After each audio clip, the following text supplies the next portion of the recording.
म्हणजे असून नसल्यासारखं. म्हणजे आदिशंकर त्यातलेच होते.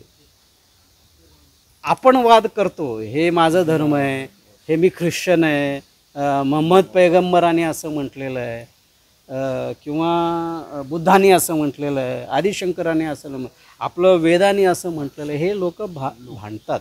अहो काही नसते. यांना आपसात कधीच भांडलेलं नाही आहे. बुद्धाने कधीच म्हटलं नाही की माझ्यापासून बुद्ध धर्म करा. ख्राईस्टनं म्हटलं आहे का ख्रिश्चन धर्म सुरू करा.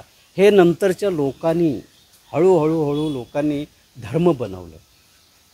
मोहम्मद पैगंबरांनी म्हटलेलं आहे का मॉमेडियन धर्म तयार करा म्हणून. हे लोकांनी केलेलं आहे आपल्या सोयीनुसार. आणि ते सगळं अज्ञान असतं. आणि जो चांगला माणूस आहे त्यातला तो कधीच या भानगडीत पडत नाही. म्हणजे आज हे हजारो लोक आहेत धर्मनिरपेक्ष, म्हणजे धर्माला मानतच नाही. सगळे मनुष्य एक आहे, स्त्री पुरुष देखील एक आहे. आत्मा ज्याला आत्मज्ञान झालेलं आहे किंवा त्या प्रवासाला आहे तो कधीच या भानगडीत पडत नाही कुठल्याच धर्माच्या. फक्त मनुष्य, फक्त जातीच जर असेल तर स्त्री आणि पुरुष जात, हे दोनच जाती आहे.